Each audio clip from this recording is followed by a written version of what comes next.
So this is the 1800 hours GMT edition of the Baby Angel Geronimo editions Khoodeelaar television channel,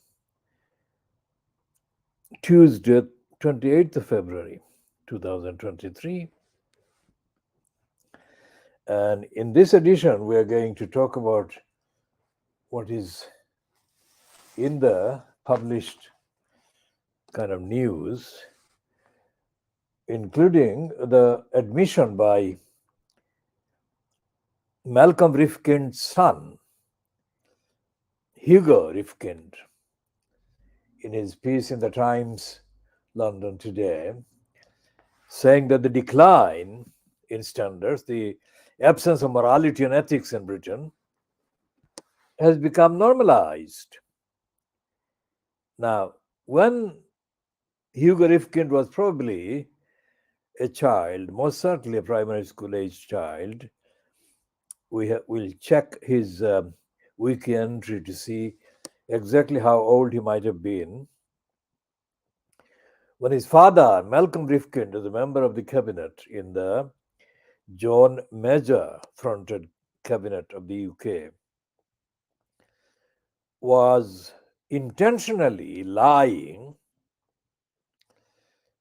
so that the genocide of the Bosnian Muslims that the Serbians were perpetrating during that time in the 1990s would continue. The action against the Serbs that North Atlantic Treaty Organization reluctantly took wasn't taken for a very long time, until after the genocide had taken place. So we, as a campaign, as a movement defending ethics and morality and universal human rights, were campaigning for the rights of the victims of the genocidist attack by the Serbs. And we condemned Malcolm Rifkin as he was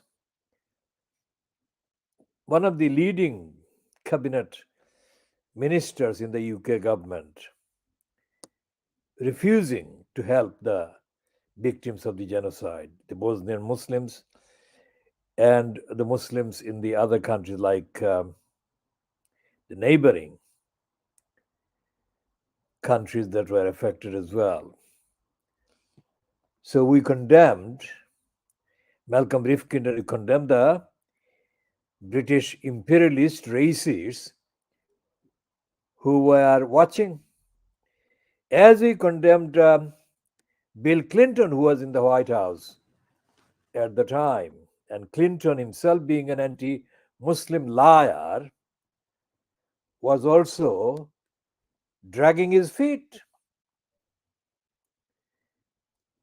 Now, today's Times carries this column by Malcolm Rifkin's son, who says that Britain has become the eyeball island. People roll their eyes and do nothing.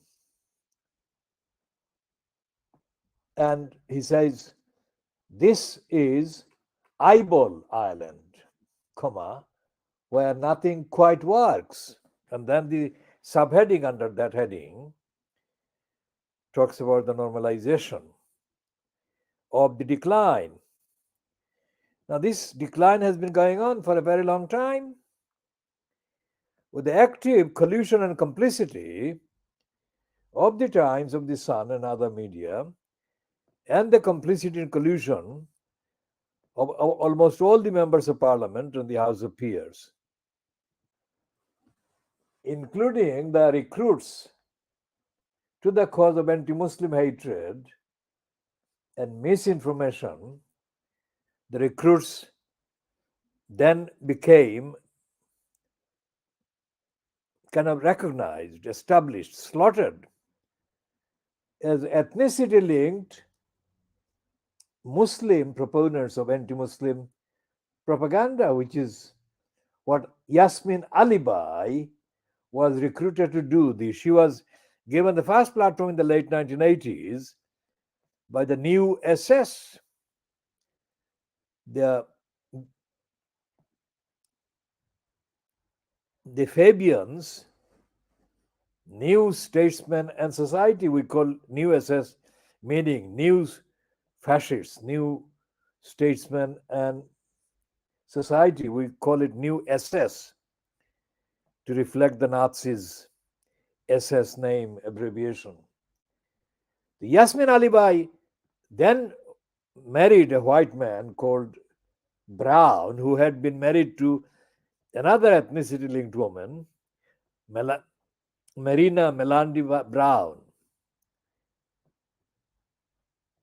Marina Melandi Brown, I think, has returned or has left the United Kingdom and has become a career person in the West Indies of the Caribbean.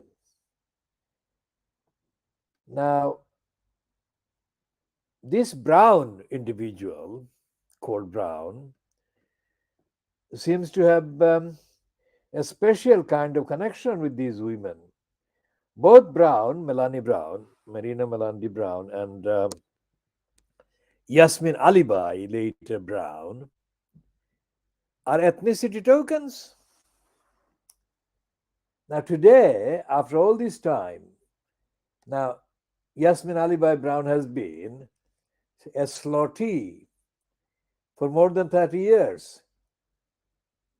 Since she was launched as an apologist and the backer of Satan Rushdie.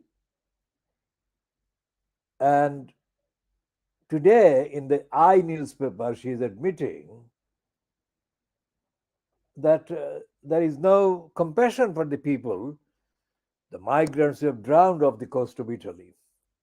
And the heading to her piece, whoever wrote the heading at the I newspaper, barely a shrug, as dozens die in migrant boat wreck. Now, Yasmin Alibai Brown is wrong there in the heading. And I'm sure she's wrong in the contents as well. Whoever wrote the heading, doesn't matter because it is connected with the content underneath it. Yasmin Alibai Brown should know that these people are massacred.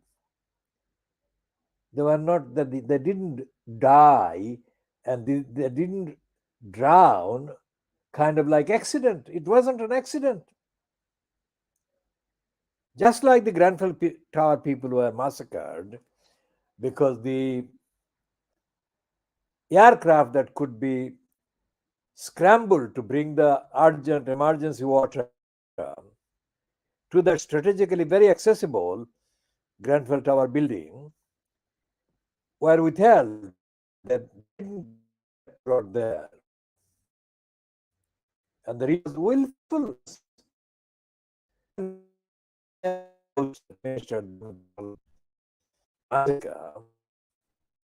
Herself took a long time before she visited the Grenfell Tower after the massacre. So when the likes of Yasmin Alibai Brown kind of artificially imitate the racist kind of role models of indifference, it has to be pointed out that these people are themselves dishonest and corrupt and lacking in compassion. Because what the people protesting against Satan Rushdie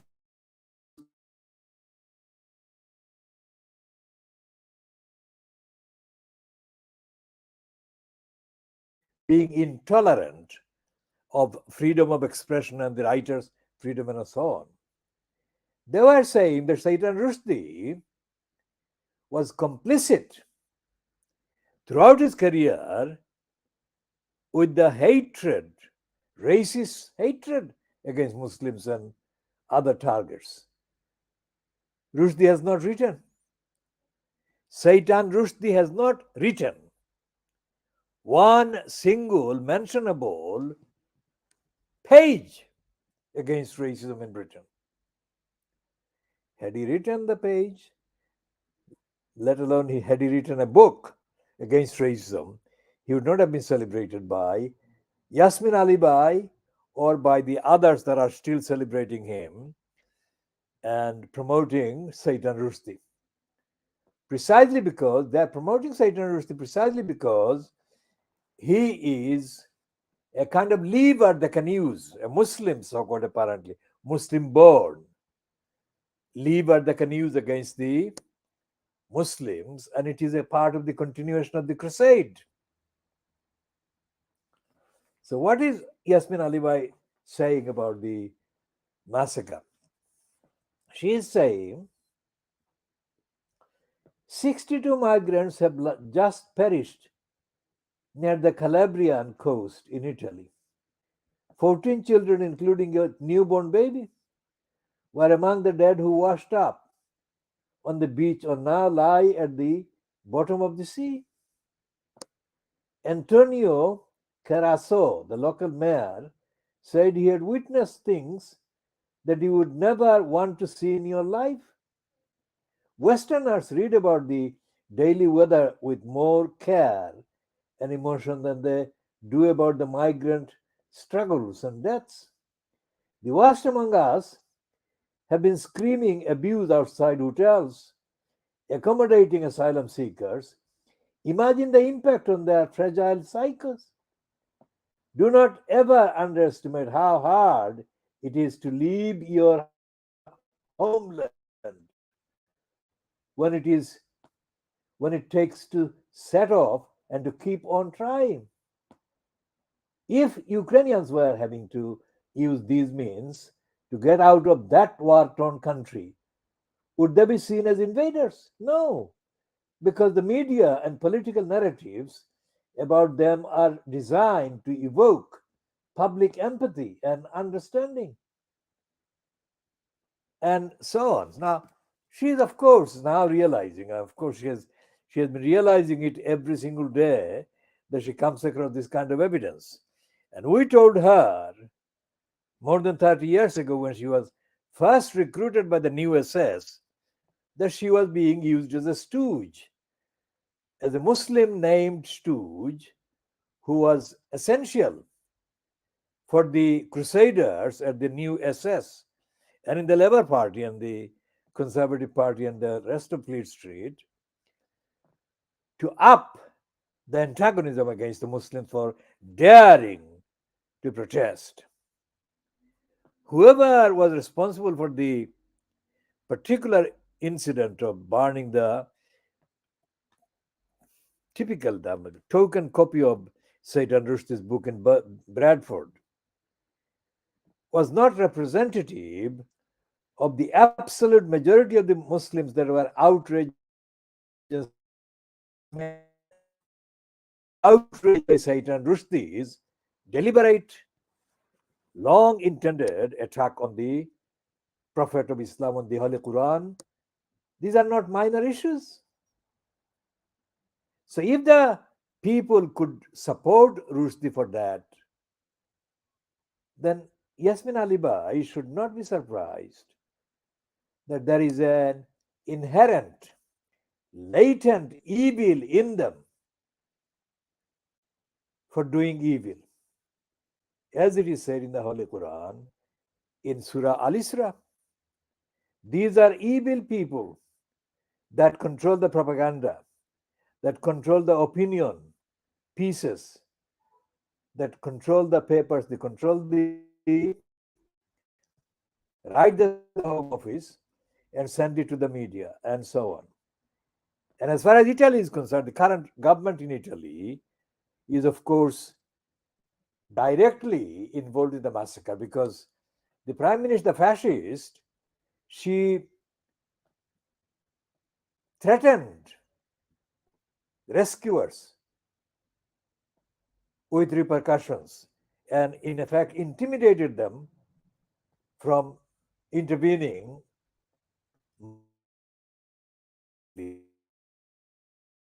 being massacred. And despite the fact that there is a kind of periodic staged denunciation against the so-called migrant traffickers, was the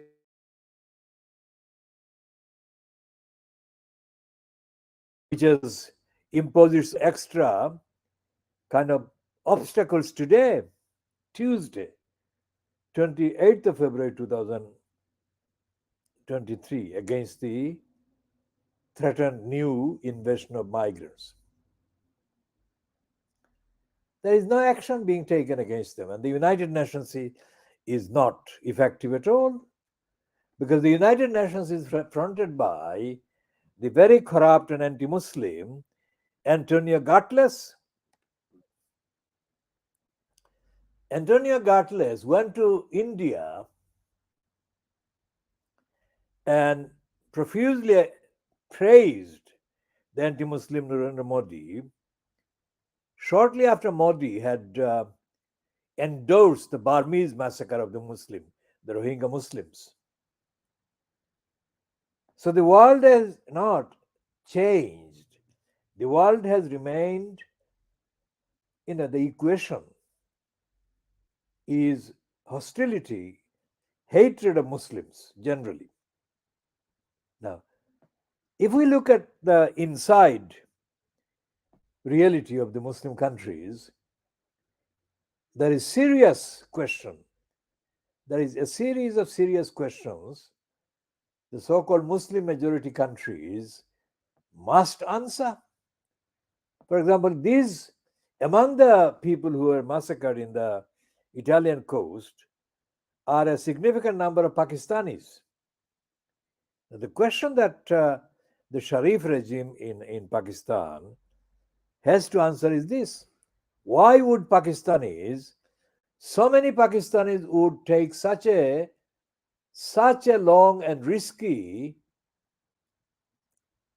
kind of decision and risk their lives, which they've lost now? What is happening in Pakistan? Why do people want to leave Pakistan in that desperate way? And similar questions apply to the other, which are the countries of origin of the massacre. And the 2 days, 3 days,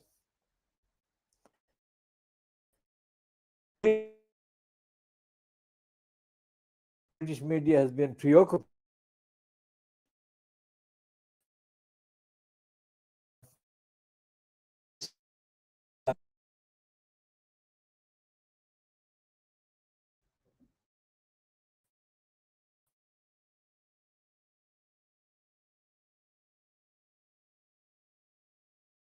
like, what would they do?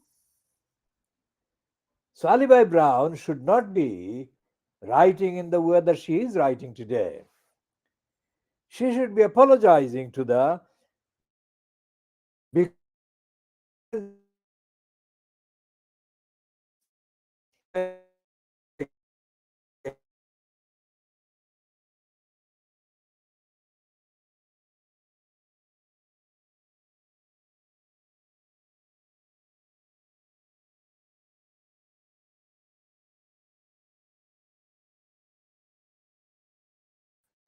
or add any support to the racists in the media, the imperialists in the media. And she should do the same thing about the Keir Starmer fronted so-called alternative government in waiting.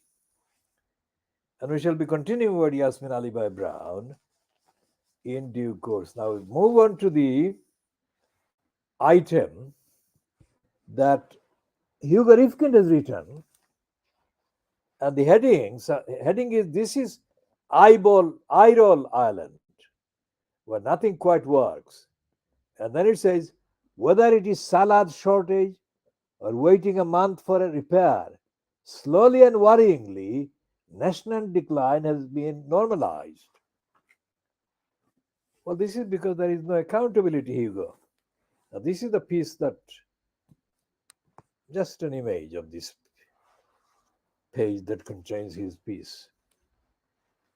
It's in the in the Times.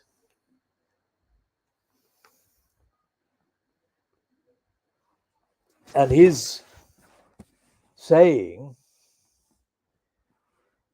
there are not enough tomatoes and not enough cucumbers, and it is all because of Brexit. Or maybe it isn't. Who knows? Farmers and supermarket bosses say it might be, but hard Brexiteers like Sir Desmond Swain say otherwise. And come on, have those guys ever been wrong? Sure, most countries in the EU don't seem to have our tomato rationing or cabinet ministers telling them to eat turnips. But I actually think they might be right. It's not because of Brexit, it goes deeper. It's because this is Britain and nothing bloody works. Of course, nothing works. And there is no justice. And he says that highlight on all but decriminalized. You don't get to this point suddenly. When, though, to make a fuss? When is the right time to make a fuss? How long did it take to get a washing machine fixed in 2012? No idea. We blank these things out like trauma, but it didn't feel like this.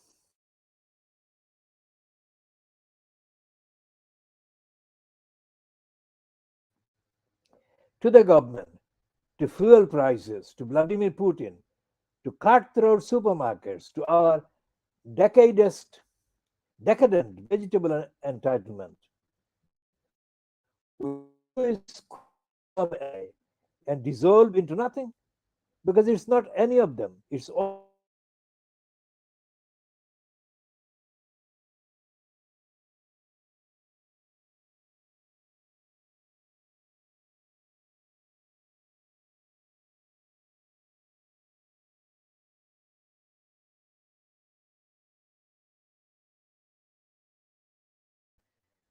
so.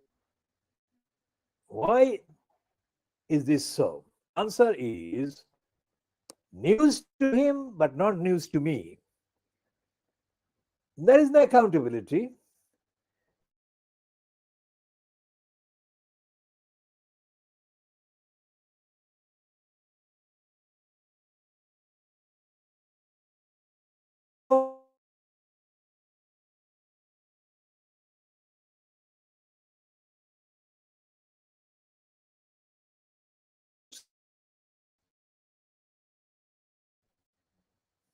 Hugo Rifkin. Now over to Singapore. Or shall we go to Gujarat? Or shall we go to China? Wherever we go, or shall we go to the hotel near Heathrow Airport, where Pratik Gupta had a meeting with someone and he wrote in a handwritten note. Pratik Gupta wrote that he would start paying the money, $200 million or whatever, and then the rest would be paid 2 years later. This is about the Trafigura fraud, about fake nickel cargoes. Now, this Gupta may or may not be related to or be a relation of the Guptas who completely prostituted the entire South Africa state machinery when Jacob Zuma was their stooge. But the Gupta name is uncanny. The Financial Times says that this whole piece on page 11 is an exclusive by them.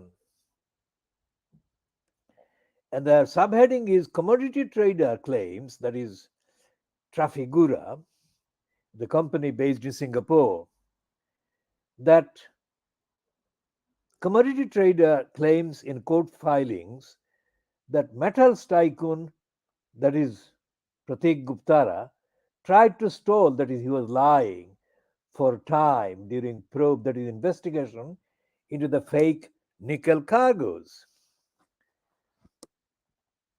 He says that he had a heart attack. That was the reason why he was lying. Well, he was delaying, but he was actually lying. The heart attack itself was a lie. A heart attack, a handwritten note, and 1,000 shipping containers full of unknown material.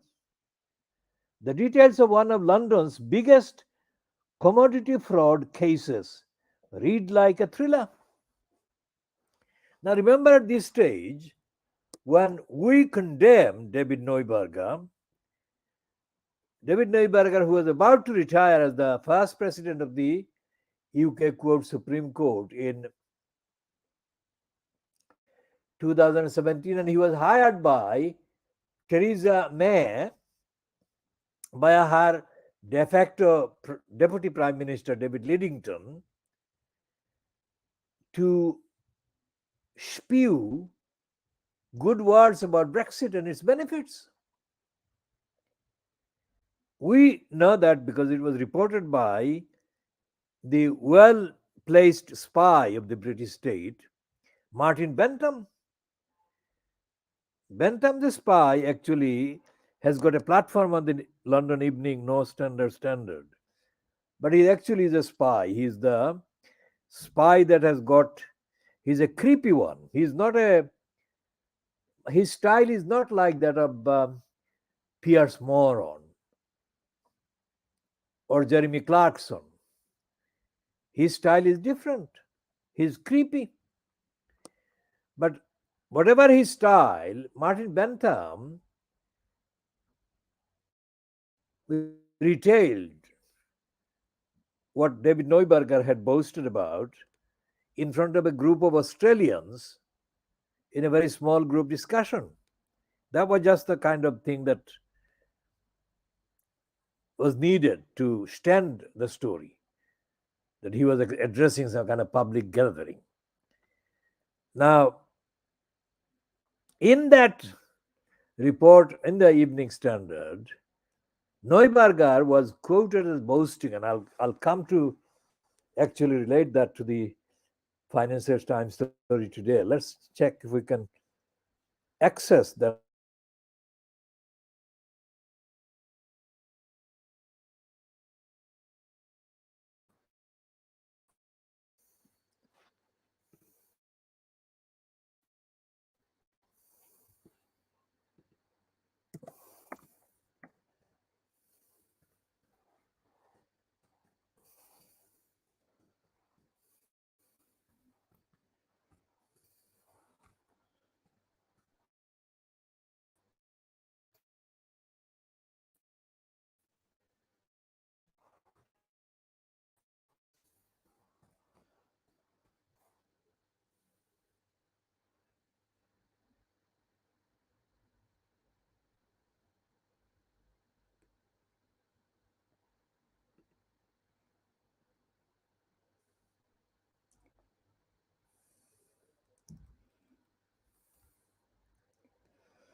So on the 5th of July, well, on the Evening Standard piece says Brexit could boost London's status as world's legal center. Brexit could boost London's status as world's legal center, Britain's top judge says. Lord Neuberger, the president of the Supreme Court, that's Martin Bentham in the piece accessible on the Evening Standard.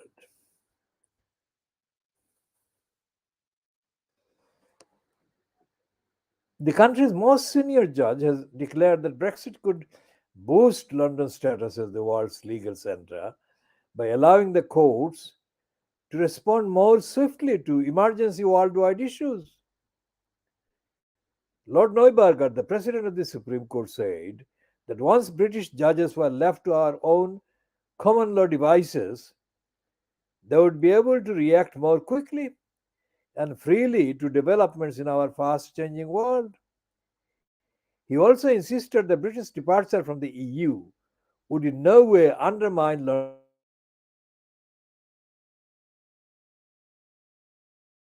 dispute resolution in particular, and was instead acting as a spur to further improvements. Lord Neuberger's comments came during a speech in London on which he also warned that British society would start to fragment and lose the rule of law unless action was taken to improve access to justice. Now that is a kind of contradictory piece, but what this particular promotion of Brexit, and in particular the promotion of the image of the London courts as the world center for legal services, does is perpetrate a multiple lie about the role of the courts, because it's not dispute resolution that is happening in this, for example, this case, Trafigura case. It's ordinary legal action by people with huge sums of money. That's what it is at stake. That is what is at the center of the claim that London is the world's legal center, or the world center for legal services. People who don't have the money, like this is something that is costing, although they never publish the actual cost of a legal case like this one, a case started by Trafigura against the controlling mind and the outlet of Pratik Gupta. They don't publish the actual sum at the time, but eventually these things come out, and it appears that all these cases involve millions of pounds.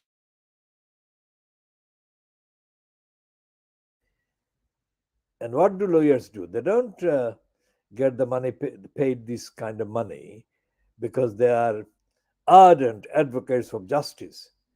They get the paid these millions of pounds because they're liars, and they manipulate, and they kind of distort and misrepresent and twist the very law that they're supposed to uphold. I mean, the list is very long.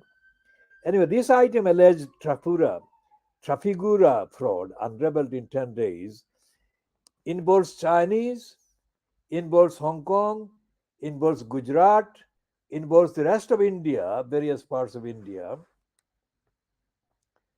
and it involves the Indian legal system also taking legal action against Pratik Gupta for about $300 million in one case.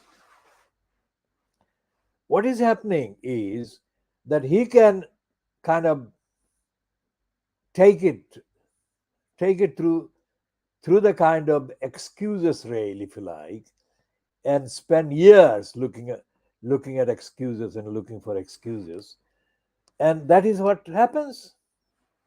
So let's go to the second paragraph of this one. Singapore-based trading house Trafigura has accused metals tycoon Pratik Gupta and his companies, because he has got not just one company, several companies, of selling it fake nickel cargoes. I mean, you couldn't make it up, but he did make it up. He made up exists. It's like the Barney Madoff thing. It's a whole thing, the financial scam. About 60%, if not more, of the world's financial dealings and business are bogus, based on fraud. It's Marty Madoff. I mean, he made billions and billions and billions pounds worth of fake promises. That's what the Ponzi scheme was about or is about. Court documents show how the situation came to a head during a tense 10-day period in November 2022, as the relationship between the two sides soured, as well as how Trafigura faced mounting customer complaints, including threats of legal action before Trafigura decided to pursue Gupta in the courts. Now, this is what the Financial Times makes the exclusive report claim. The filings obtained by the Financial Times provide fresh insights into how the alleged fraud against one of the world's biggest real estate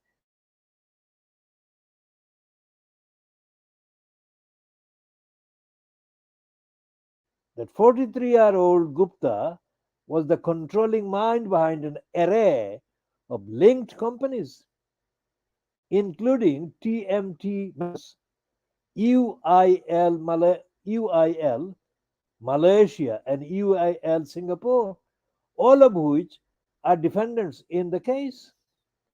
The trading relationship started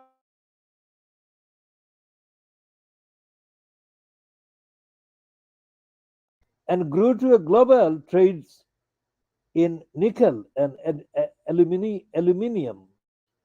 By 2022, most of the deals between Trafigura and Gupta's groups were buyback transactions.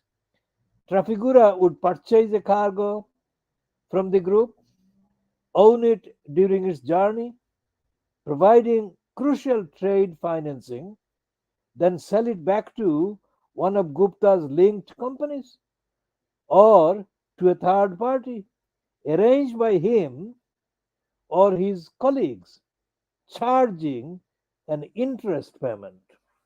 That was the deal. So, this is a whole lot of kind of serial fraud. Trafigura itself was doing fraud.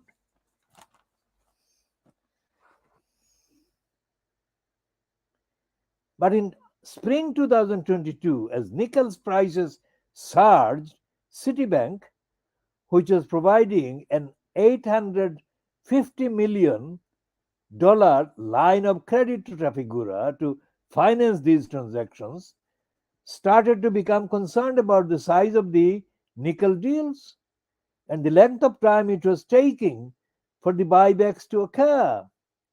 By last summer, Trafigura's head nickel trader, Socrates Oikonomou, had also become worried. It came to my attention that the UIL entities had stopped entering any buyback transaction and stopped making to Trafigura, he wrote in court testimony. At Citi's request, that is Citibank's request, Oikonomou arranged for an inspection of cargoes to take place on 9th of November 2022. But even before that could occur, Citibank terminated its credit line, apparently alarmed by the red flags its due diligence had turned up, and Trafigura started to fund the cargoes from its own balance sheet. As the date of the inspection in the port of Rotterdam neared, Gupta said he was having medical trouble. Amazing, he's age 43, but he was speaking like a man in his 80s. Then on November the 7th, 2 days before the inspection, Gupta said in a WhatsApp message to his counterpart at Trafigura that he had suffered a heart attack. Citing his health, he resorted to bargaining. I'm just closing terms for a large reduction, he wrote, referring to a cut in the size of the Trafigura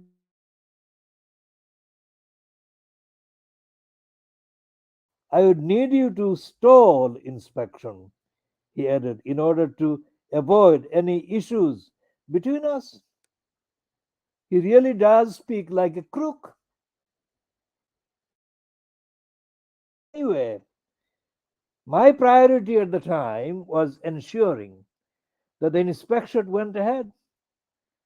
Oikonomo called in his recorded in his testimony when the containers in Rotterdam were actually opened. Look at this. I mean, the containers are thousands. Contain-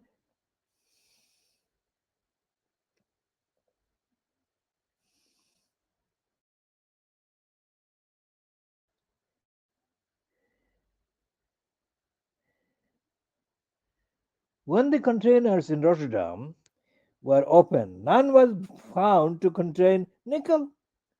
Inspectors instead found carbon steel, typically less than a 20th of the value of the nickel.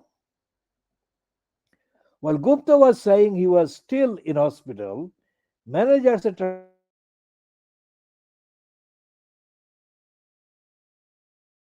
discussing legal issues in India. The Indian Central Bureau of Investigation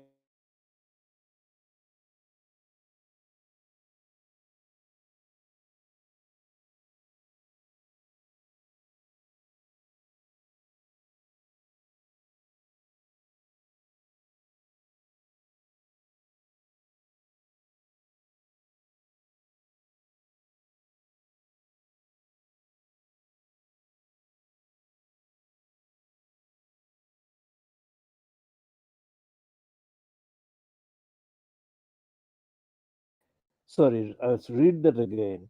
Upon his discharge from hospital in November, Gupta tried to strike a deal with Trafigura. He acknowledged the cargoes were not as expected and implied that he would buy them back as soon as he had the funds to do so.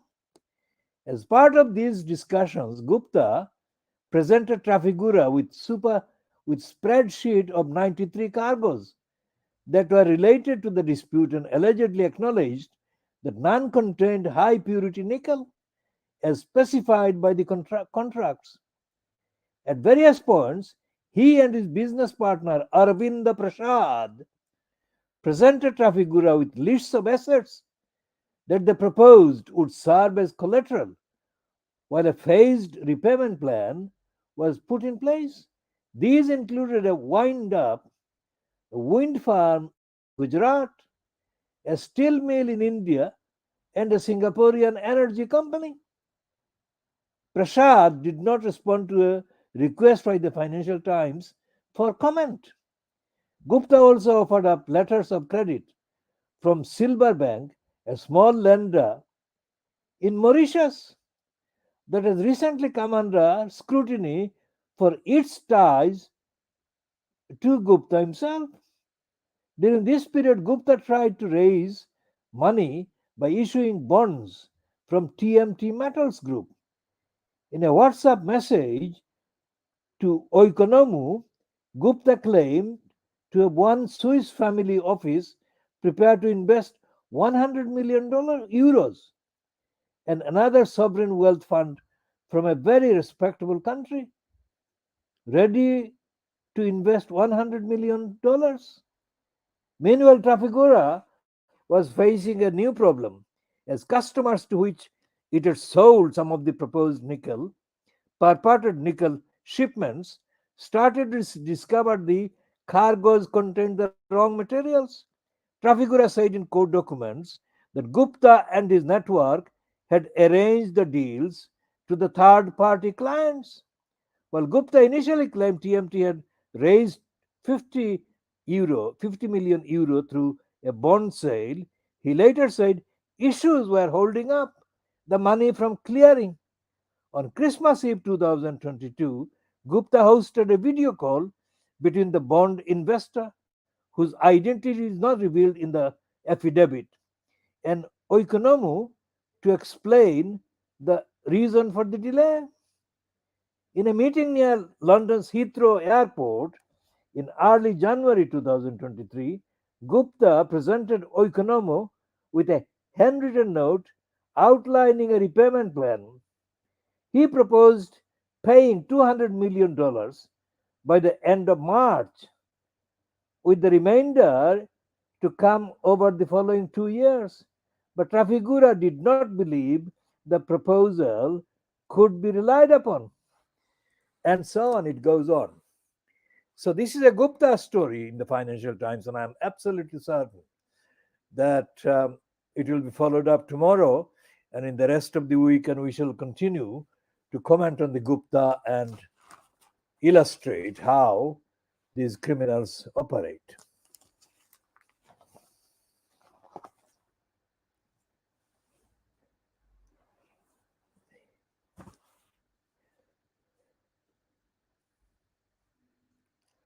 What is happening with this kind of case is that the likes of Gupta are always able to kind of drag it out for over the years, because the financial system, the banks themselves, contrary to the impression created by Citibank withdrawing the loan arrangements of $850 million, the banks still fund these crooks, because based on their funding the crooks can produce dividends for the banks themselves and returns for the banks themselves. And David Neuberger is absolutely wrong to talk about dispute resolution. This is not dispute resolution litigation. This is the typical big bank, big finance, big court actions that take up most of the energy and attention of the court system, which are servicing the crooks under the guise and the cover of court actions in return for huge sums of money. Now we move to the Tiller girl who brought the House of Commons down. This is about Betty Boothroyd, who has died aged 93, and everyone is paying homage to her and kind of praising her, etc., etc.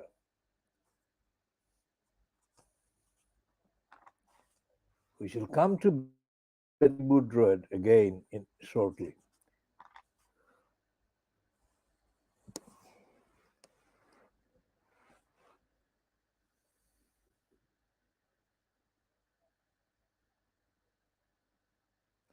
The Joe Cox Foundation is launching a commission for civility in public life to tackle the alarming attacks.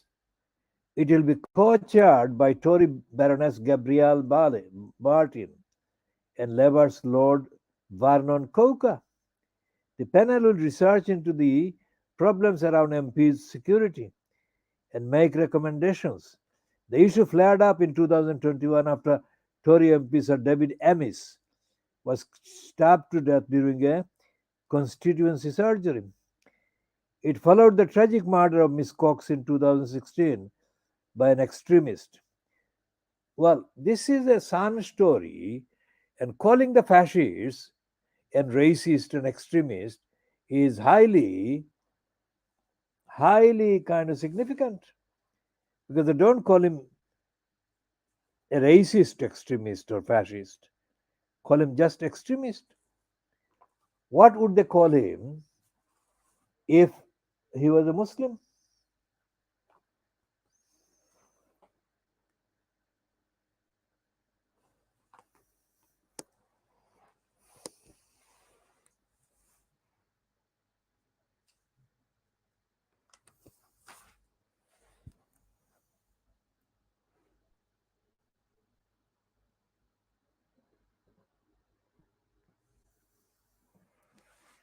The role of the European Court of Justice is significantly reduced as its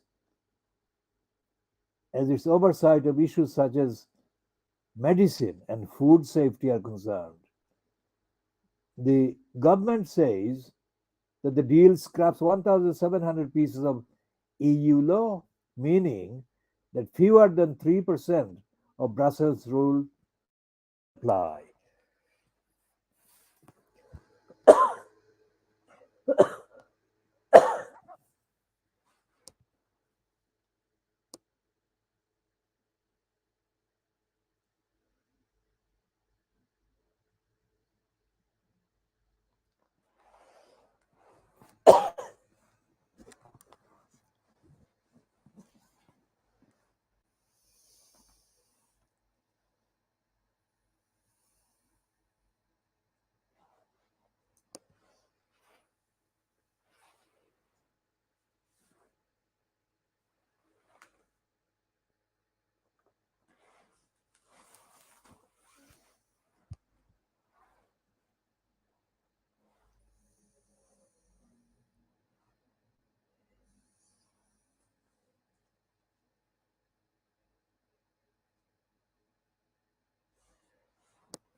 Now, there is a piece in the Times on page 4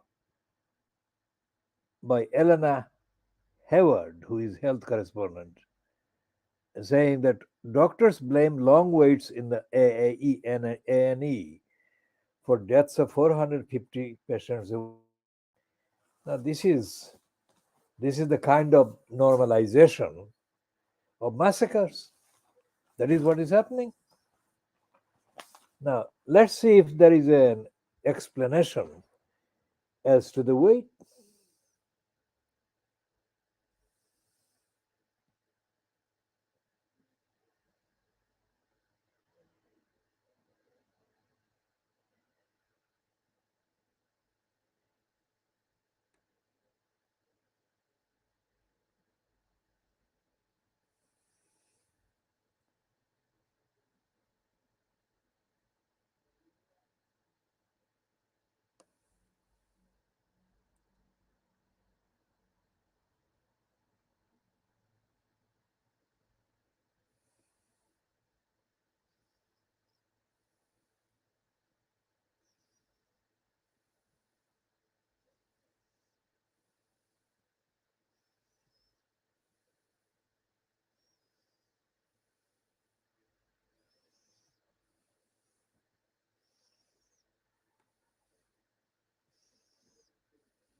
So there is this piece about doctors blaming long waits in A&E for deaths of 450 patients a week.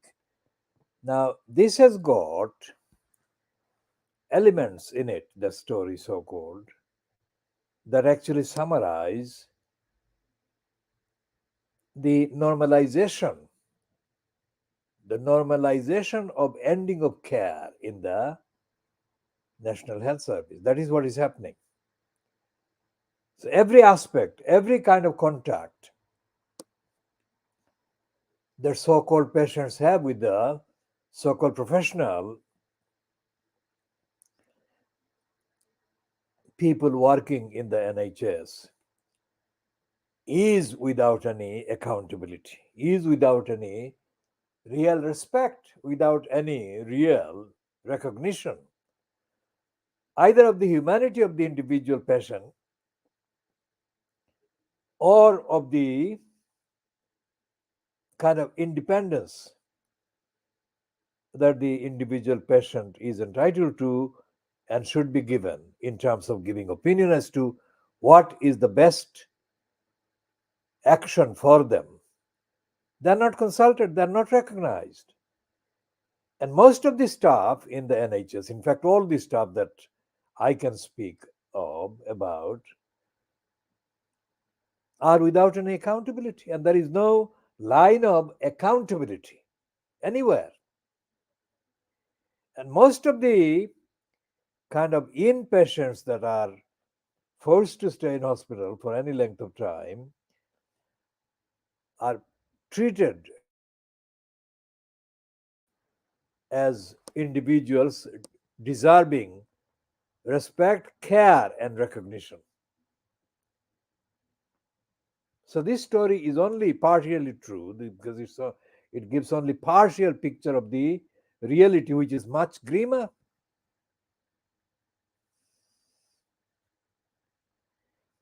And there is this heading in Eleanor Howard's second item on this page 4 of the Times of Tuesday, the 28th of February 2023.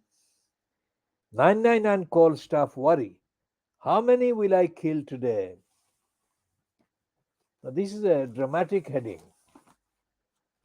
intended perhaps to shock, but it also represents the true situation.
Well, there is a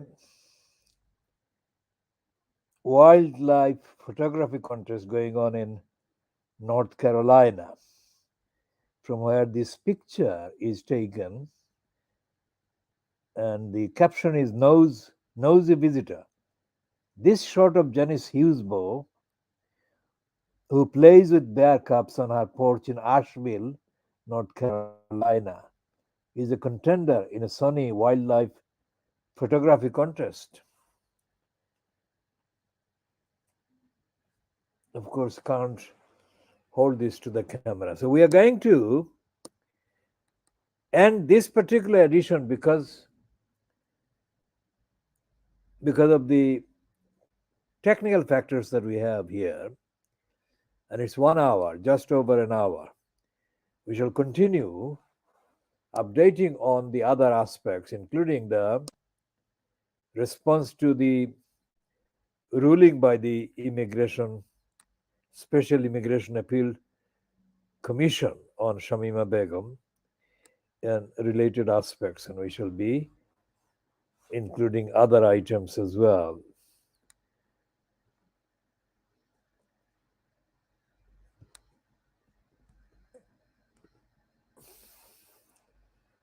This is ending at 19:03 hours GMT or 19:04 hours GMT on Tuesday, 28th of February 2000.